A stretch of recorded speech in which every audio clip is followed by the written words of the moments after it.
The European Stop Killing Games campaign passes with 350,000 signatures. Ubisoft now has to add offline mode to their current and future crew games. This is pretty good news because greed has gotten way out of hand when it comes to video games. I mean, the PS5 doesn't even have a hard drive. They don't want you to own your games so badly that they won't make discs and they won't make a hard drive. They're literally sitting in the background saying, "Oh, all these people want to actually own their games, but we don't want that because we want to be all greedy. Let's just refuse to make disc copies and disc drives and make them do the online bullshit."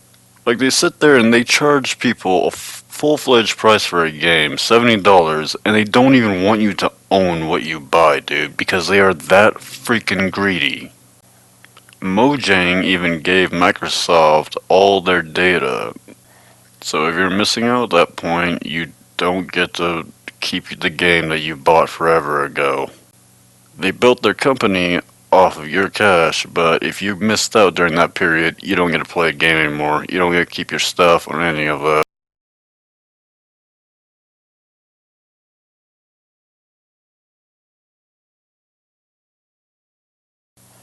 And then Microsoft decides to go and buy a big old mega purchasing options, making it impossible for a lot of people to play these very big game companies that a lot of people play. Deadlines, shareholders are making companies fire more and more developers to save a few pennies. And so you get half-assed games that aren't even worth a fuck anymore. With formulaic basic concepts and no content, very, very, very little content, and very lackluster video games nowadays, all because shareholders are rushing the developers. Like, corporations have gotten so out of hand with the greed in video games, and they treat it like some other product, like it's toothpaste or something. Like, no, it's a video game, guys. Like, it doesn't work that way. You actually have to put imagination and effort and work into a video game and movies. It's not like a bag of toothpaste you buy over at a store. It's not that kind of product. Not to mention all the microtransactions. If it's a completely free game that you've never even paid for it, that's a little understandable. They gotta keep it running somehow.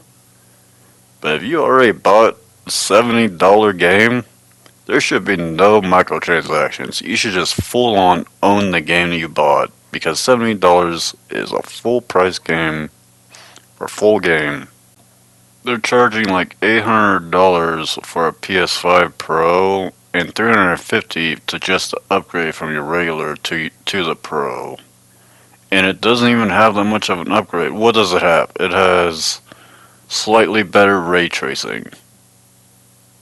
$350 just to have slightly better ray tracing that you're probably not even going to notice. And no disk drive. Really?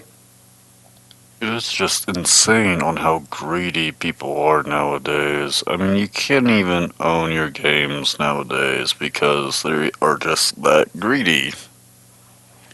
It is mind-blowing on how greedy the corporations have gotten over this crap over the years. And because they're a big corporate company, they can just keep getting away with it every single freaking time. Then you get companies like Larian Studios and Elden Ring from Software who just made full-fledged games that are unique outside the formula